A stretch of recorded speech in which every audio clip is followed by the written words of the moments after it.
Well, it's clearly been a while since I've done this. So, a few things.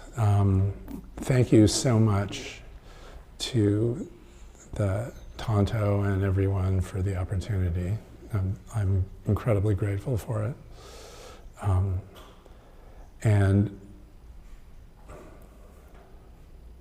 apologies for all the things that I've done wrong up to this moment, and for all the things I'm going to do wrong in the following, 45 minutes or so. And one of them is this: I've given versions of this talk previously, and I happen to know that some people that are here have heard parts of it. So I hope that that's not a problem, and that there's enough additional material so that you're not just going, oh my God, here it goes again, right? So just as a warning, the talk is about the breath and the Hara, which are big topics, and I hope I can do them justice. Right? So it's probably worth starting by asking what Zazen actually is. Does anyone want to jump out and make a statement around that? What is Zazen anyway? Doing nothing. Excellent.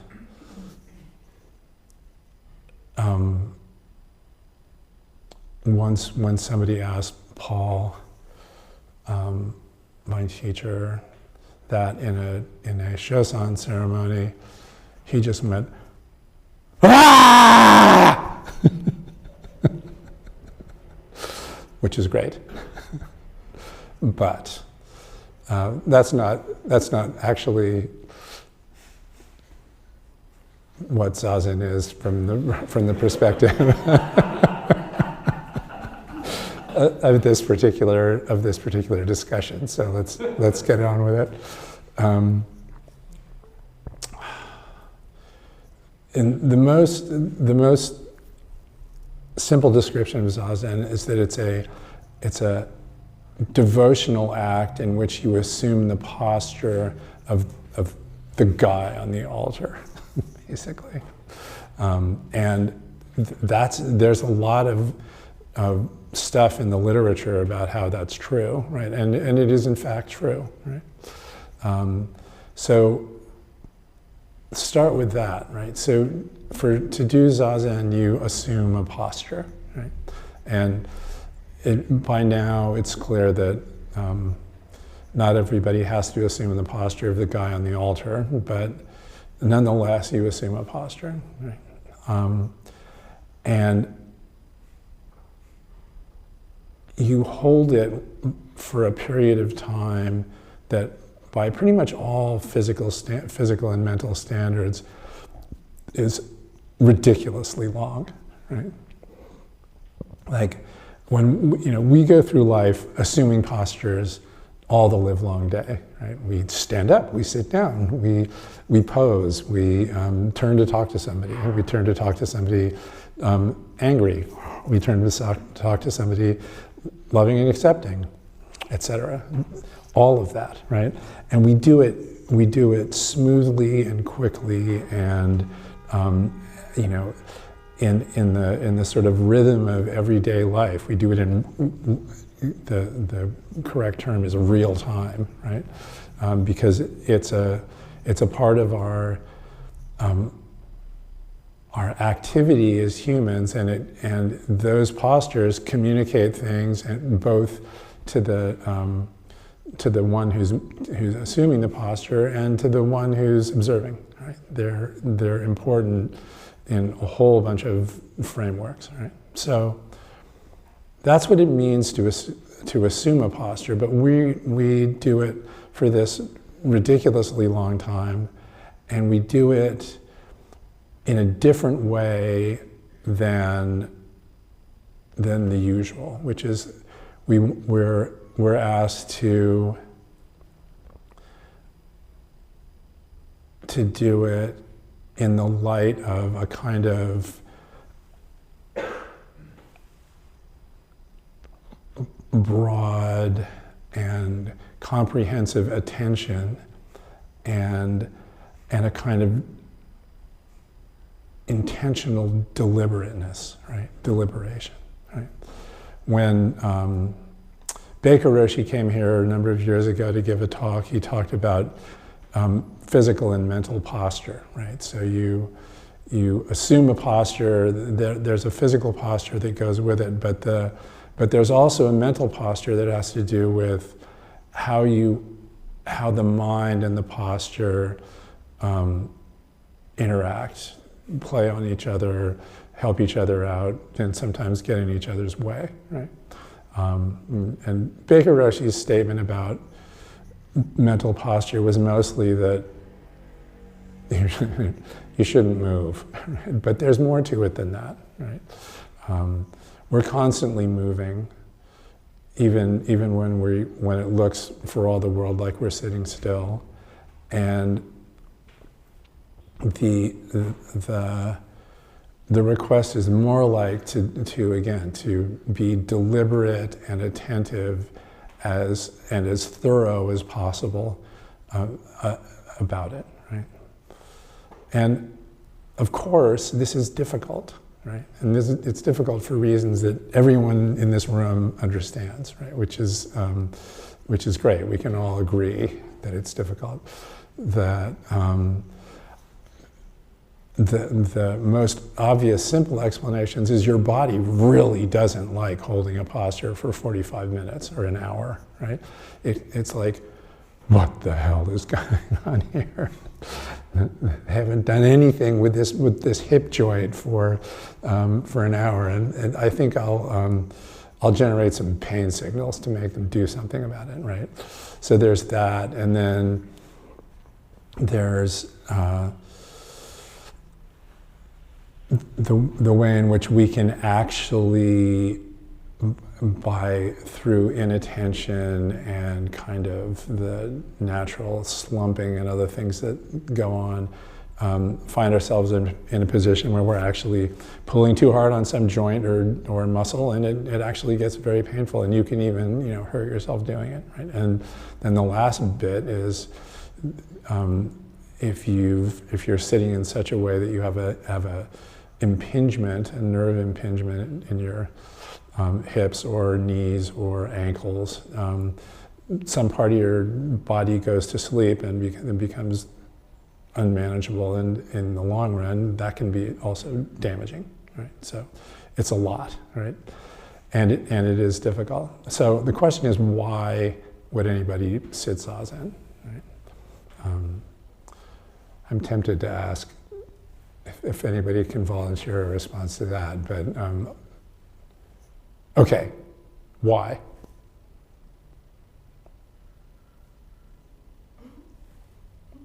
Take a step back and look at Yeah, ourselves. that's right. I mean, so what Dogen says is this, right? You do this thing of taking this posture and doing it in this deliberate and attentive way, right? And that's an intimate form of self-study, and it naturally, of course, brings up as an object of study the activity of the body and also the activity of the mind, right? And what Dogen says, and he doesn't say it exactly this way, but what Dogen says is that to do that, not immediately, not suddenly, not gradually, some combination of those things, allows this broader picture of what it is to live a human life and have a human mind to swim into focus, right? And what one of the main things that swims into focus when that happens is this this sort of other mode of being that's different from our everyday cognitive faculty, that's all tangled up with language, that's all tangled up with sociality, that's all tangled up with long-range and short-range planning, that has, preferences that can be expressed in words, and and is constantly wanging around dualistic notions that relate to those preferences and so on, right?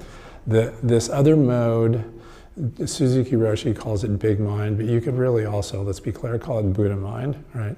This other mode isn't concerned with those things at all, right? Its drivers, its effective drivers, feel very, very different than our sort of emotional constructs, and its primary kind of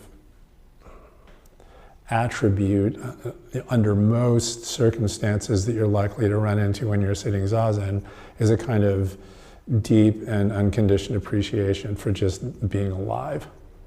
So that swims into view, right? And then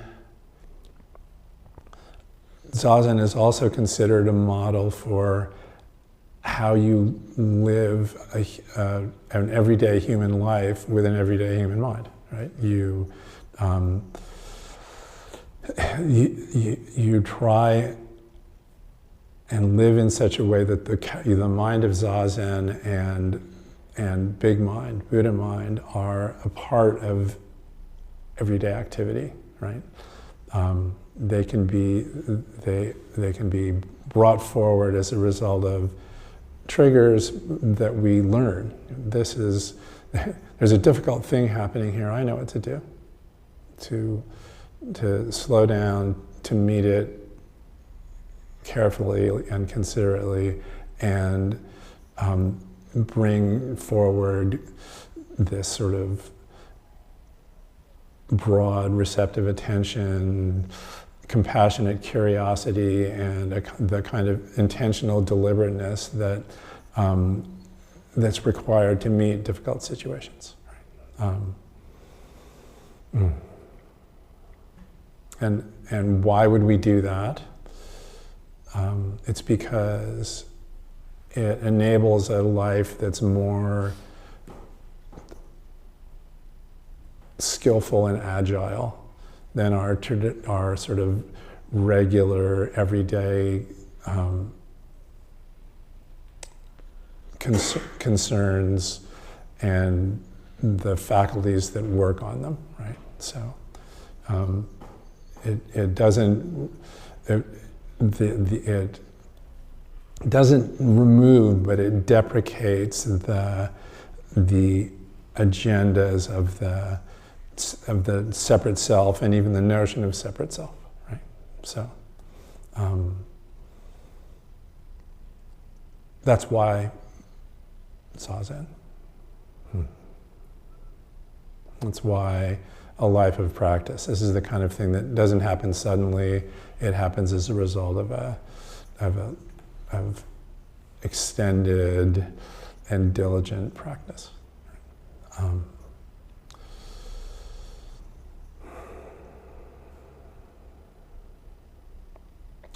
So I haven't really even once mentioned the breath yet, so I should probably do that now. So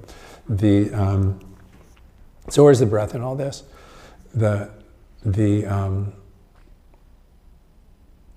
When we're sitting Zazen and walking around in the world, we're relying on our body, right? And with respect to the body, some of the things that the body does are completely beyond our control. Like, how much control do you have over the operation of your pancreas, for example? Probably very little, right? Do you even know what it means for your mind to talk to your pancreas? No, there's nothing like that.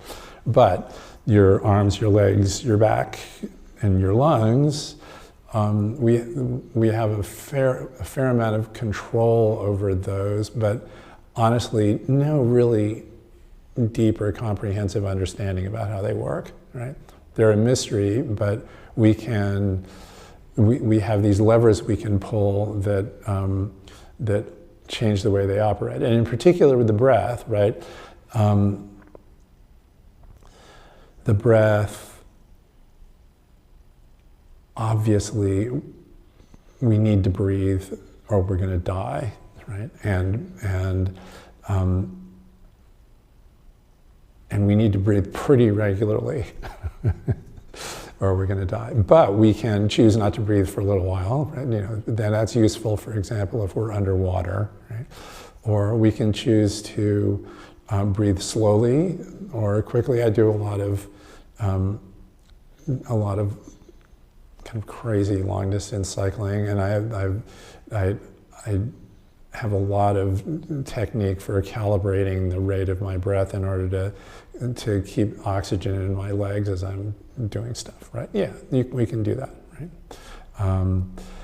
And all of that is possible, but for the most part, we just ignore the breath, right? And let it take its own, what we think of as its natural course, right? And in some ways, that, quote, natural course is a way that we've learned how to breathe, right? It's the way we learned how to breathe from day zero. And people, people have different natural breath cycles and sort of breath strategies that they can carry with them.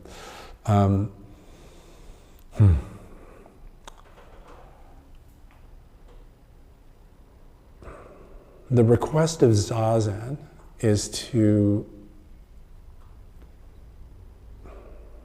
take on both sitting and breathing as monastic forms. That's what they are in Zazen, they're monastic forms. And what exactly does that mean, right? In the simplest sense, it means we take a posture, right? But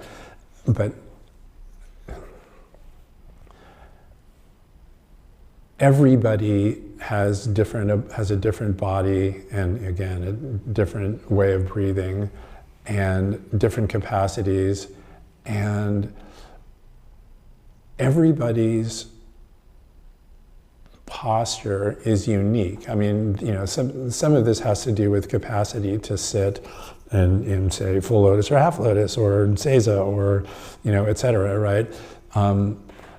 But even laying that aside, even if every single one of us was thoroughly capable of sitting full lotus for an hour and 15 minutes, still our postures would all be completely different, right? And our experience of them would be completely different from each other because we're all unique, singular individuals, right? And so in the broadest sense, what it means to consider your posture and your breath as a monastic form is to completely and thoroughly express your very own posture, right? If you happen to pick, half lotus, you completely express your own half lotus, right? And the same thing with the breath. You completely express your own cycle and depth and rate of breath, right? So that's what it is. That's the starting point of considering your posture and breath as monastic forms, right? It's not just, you can't just take any posture and any time and breathe in any way. The idea is you kind of home in on a posture or a collection of postures that that allow you to sit in this way where you can fully express them for the entire, 40 minutes, an hour, hour and 15 minutes, whatever, right?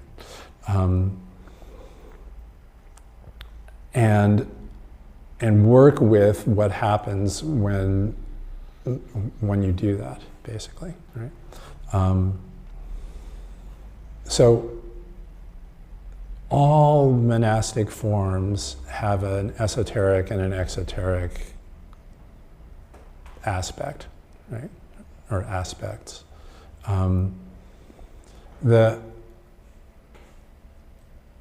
exoteric, that is public aspect of Zazen posture and Zazen breathing, has to mostly, and pretty much of all monastic forms that we practice, stepping over the threshold with your left foot, and bowing in gasho during sesshin when you pass somebody in the hall, and all the rest of that sort of thing. The sort of exoteric public function of those mostly has to do with mindfulness, right? So if and it's in particular mindfulness of speech, motion, effort, etc. But in particular with breath, right? When you read Zen Mind, Beginner's Mind, Suzuki Roshi at least sometimes recommends counting your breath, right? It's completely true that counting your breath, or we don't do this that much, but other Buddhist sects do. Carrying a mantram or some sort of recitation with your breath, and actually, a lot of Soto Zen Buddhists secretly do this, just so you know. Right? It's not public, but can be a powerful aid to mindfulness. Right? It shows when you're paying attention, and it shows when you're not paying attention. Like all of the monastic forms I had just mentioned. Right? They all have that quality, and that's useful. Right? The problem with that, right, is that, and Suzuki Roshi says this in Zen Mind, Beginner's Mind, and Dogen says it in various places, right? When you set something up like that, it's easy to get it tangled up with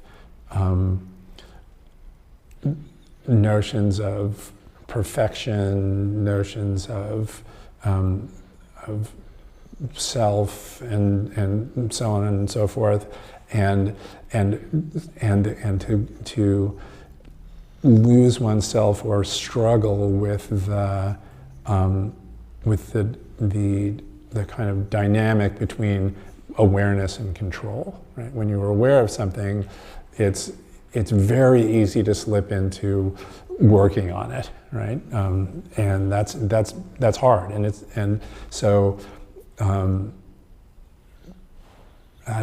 Probably a lot of you have read Rev's new book, but he has this marvelous bit in sort of near the beginning where when he arrives at Tassajara and he learns how to sit Zazen, he learns the breath counting thing, and he vows that he's going to become the best breath counter at Tassajara. And he works his ass off on it for 6 months or something like that, and finally he can count his breath just continuously and impeccably without losing his awareness and so on and so forth. And then he's like, wait a second, how does this have anything to do with the gift and goal of Zazen, right? And he's like, okay, I'm going to stop doing this now. but it's really easy to do that, and my sense is that everyone has this problem with monastic forms, and in particular with breathing, right? It's really easy to fall into messing with stuff, and kind of lose track of what the actual experience of sitting zazen. How can the mind that doesn't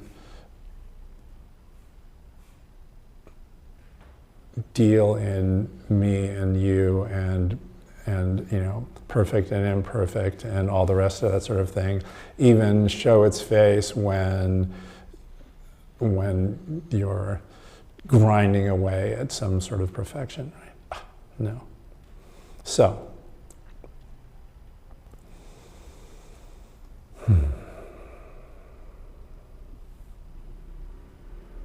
what time is it?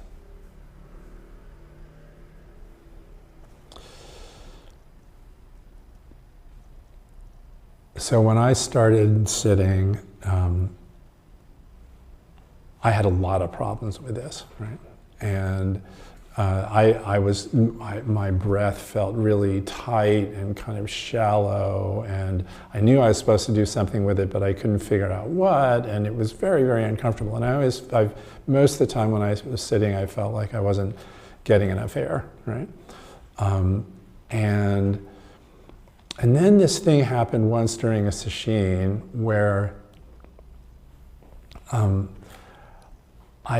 I was, at some point people had advised me to just stop thinking about my breath. And so I did that, and then at one point I found myself thinking about it again, and I was, sort of working a little bit with my breath, and all of a sudden my entire belly just opened up, right? And I felt like I had this vast chamber down there where I could breathe in as deeply as I wanted and let it go as deeply as I wanted. It was marvelous. And what I noticed was that along with that came a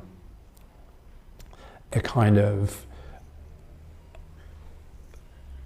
relaxation and lively attention that comes from getting enough oxygen and having a body that's breathing in a way that feels comfortable and healthful, right? And so I didn't really know what any of that meant. And then this is the part I've talked about before. Paul invited this guy named Bill Zemsky to come in and give what's known as a Hara development workshop, right? So apparently this is a thing that, first of all, this Bill Zemsky was a Rinzai teacher and also a Kendo master, right? So he was involved with martial arts, and he was also involved with Rinzai Zen practice, which focuses very specifically on breathing, right? And so he taught this workshop where we just did breathing exercises. And the breathing exercises, we probably won't have time. I was hoping to be able to do a few of them, but as usual, I've talked too long. So, but just to briefly describe them, they essentially focused on the hara, which is this area sort of here on the body, and the kind of center of it is this, or the heart of it is this place. It's a couple inches below your navel, right in the middle of your body, and the idea of the style of breathing that he was describing and that we were practicing was that on the out breath, you put a little bit of tension in your hara, and yoga practitioners will recognize this. This is essentially the bottom half of Ujjayi breathing, right? You lock, in yogic terms, you lock the two lower locks, right? And you specifically don't lock your throat, and then you breathe out. And what happens is you leave your upper stomach muscles soft, and you allow your lower stomach muscles and your perineal and your sort of anal muscles to tighten a bit and allow the breath to happen, and so the out breath to happen. And the experience is that, as Suzuki Roshi says in Zen Mind and Beginner's Mind, it's like there's a rock in your upper chest and it falls into your hara, pressing your breath out, right? And then On the in-breath, you let that tension go, but you keep your attention in your hara, right? And you allow the breath to come in and fill the body, right? And a number of things happen when you do this, right? And you do it while you're sitting. There's this interaction between the breath and the posture in which on the out breath, you can carry a lot of the tension in your upper body down into your hara and let it go. And in particular, the tension that we often carry in our upper back can be allowed to just let go, and it's almost like you can feel the skin and the muscles on your upper back falling down towards your spine, basically. And in terms of the lower body posture, typically when you do this and you tighten your hara, the lower body sort of spreads and settles, right? So it's actually really good, right? And when you breathe in, there's a kind of lift, and in particular, it makes it possible to keep your shoulders high and relaxed, basically. So it's good, right? And Bill Zemsky, briefly, he described this as a sort of ancient practice that predates yoga, Jainism, Buddhism, Taoism, and it's probably been around for millennia more than that, right? And that has spread out all through South Asia and East Asia as part of various religious practices, but also he says that in Japan, people do Hara development workshops and use these sort of breathing exercises as calisthenics in offices and stuff, right? So, and interestingly enough, having done this and having started working on it, I remembered a couple of things about how these practices also show up in the West, right? So the first one was my middle school music teacher, who was a great teacher, right? And he had to teach every year like about 100 or so kids to sing, right? And how he would do it was he'd call them up on the stage, he'd put his hand on their hara, and he would say, okay, put your energy there, give yourself a little tension and support there, and sing. And usually the first time they'd be like, ah, right? And then he'd say, no, a little bit more, and then they'd go, ah, right? And if after a while, they were making a note, right? And sometimes he had to do this over and over again, but in the end, every single one of them could sing, right? Which was kind of remarkable. So it was explicitly about using the hara as a support for the breath, right? Amazing. And for making noises with your vocal cords, right? And then the other one was, I had a theater teacher in high school. I wasn't much of a theater kid, but I did have a theater teacher, and he would say these things like, and well, first of all, he was a student of the Stanislavski method, and I think he even knew Stanislavski, but he would say, move from your belly, right? And he would demonstrate it, and he wasn't a particularly graceful guy, but when he would do this, he was like, everybody could see where he was going, see what he was doing, and he had this kind of energy and power. And he was clearly calling on his hara to do this. And interestingly, I've discovered more recently that Stanislavski actually studied pranayama practice and stuff like that. So he was explicitly bringing this stuff to Western theater students, basically. So I guess what I wanted to say, what time is it? Yeah, see, I'm almost out of time. Is that we probably won't have time to do any of these exercises, but it's really worth exploring the breath as an important part and a really sort of formal and intentional part of your Zazen practice. Obviously, when you first start, after I took this workshop, I was like, okay, I'm going to do this, right? And of course, it was the same struggle. It was really, I would be like, I'm doing it now, and then I'd get myself into trouble by overdoing it, or or be slapping myself on the wrist for not doing it well enough or something like that. But over time, what happens is that, like riding a bicycle, like walking, like sitting zazen, you learn these sort of stored procedures for breathing, right? And the effort required to breathe in this way becomes less and less until in the end it kind of tails out to zero, right? And you're just breathing in this way that's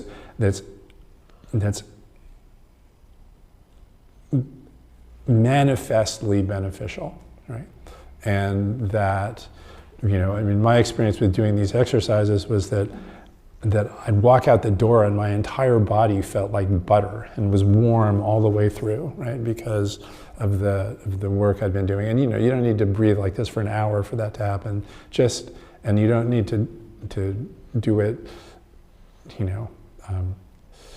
as though it were calisthenics, but to do it in this sort of subtle and intentional way is tremendously beneficial, right?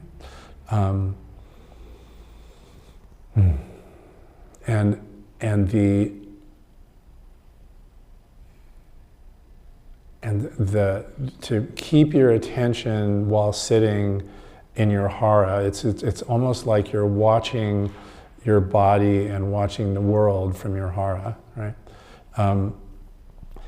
Also has a tremendous beneficial effect. It's related to the breath, but it's not. But they're interdependent, right?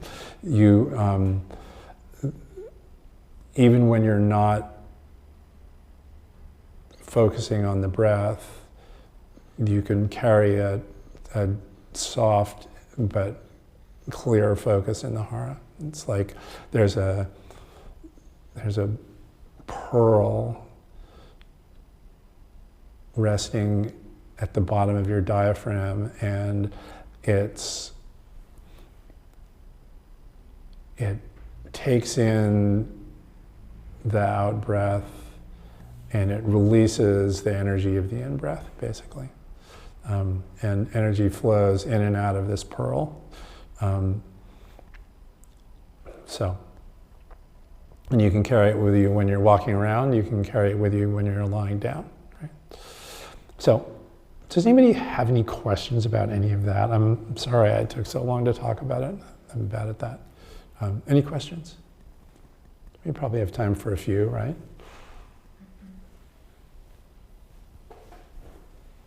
Oh yeah, go ahead.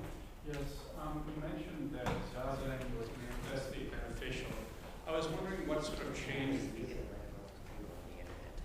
Okay, you mentioned Zazen was manifestly beneficial. I was wondering what sort of changes in your cognition you've noticed over the years as you've been practicing Zazen. Well, it's fascinating that you put it that way. I've noticed almost no changes in my cognition, but I've noticed a huge change in how I relate to my cognitive faculty. Does that make sense? My sense is that the relationship that we bring up and explore in the context of Zazen is the relationship between our everyday cognitive faculty and this broader attentive mode of being and relating to the world. And those two modes are deeply entangled, right? They're constantly sending information back and forth and so on and so forth. But what happens is that when this mode, that when big mind is a player in the activity of the moment, it softens the emotional drivers and of our regular cognitive faculty, and allows for and invites more information about what's going on than we usually allow when we're acting out of habit. Does that make any sense, or what do you think? Yes. Yeah. Thank you. That's really been my experience with it. I have the same old thoughts. God, do I have the same old thoughts? and I'm like, wait, I first had that thought when I was 3. What's going on here? But nonetheless,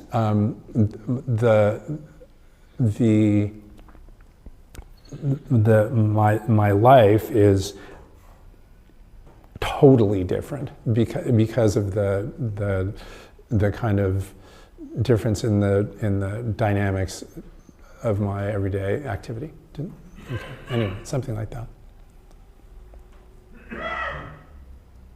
Anything else?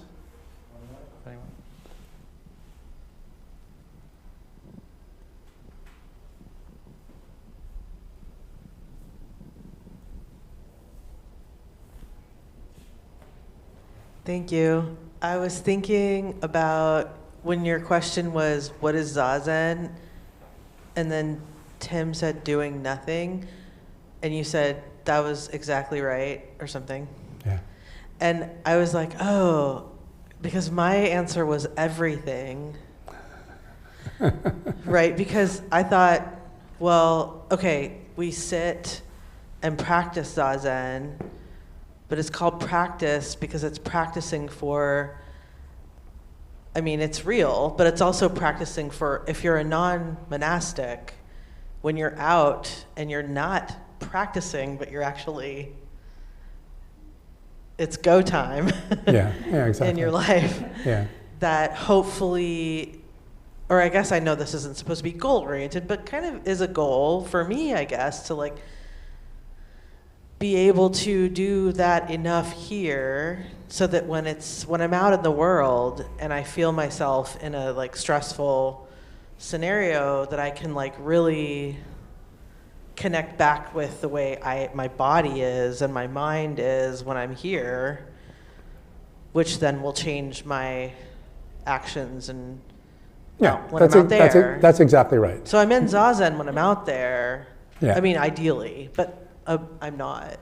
Yeah. I try, but I think frequently that I'm I think what my experience with the trajectory of that is that slowly you start to see that again your practice of Zazen has started to change the dynamic relationship between your habitual responses to the world and your broader capacity for responding, basically. Does that make sense? Yeah. Yeah. And like in some ways it has massively changed my behaviors. Yeah. Like Yeah, driving, exactly.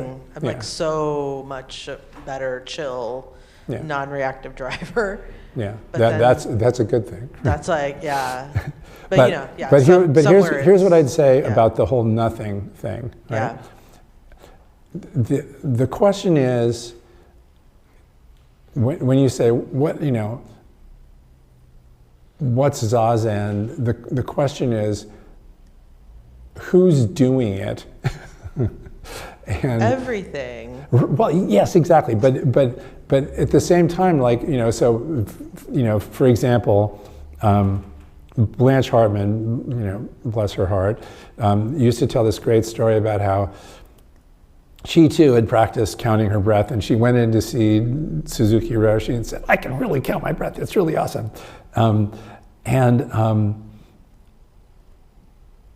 And he actually kind of yelled at her, and he said, "No, you don't sit Zazen. Zazen sits Zazen, right?"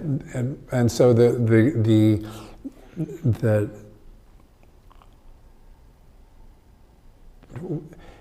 it's not that there's nothing going on. It's that at least ideally you're not doing any of it. It's doing it, right.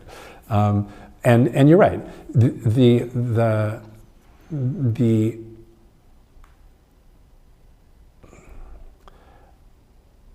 Our engagement with our embodied reality and the sensory reality that we experience through that embodied reality is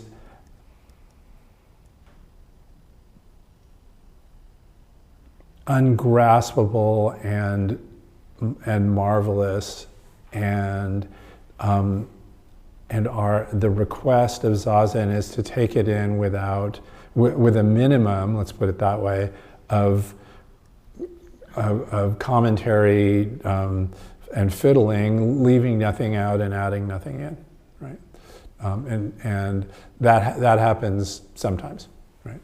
Sometimes we comment and we add things in. Right? Thank you. Yeah, of course. That might be it, right? Okay.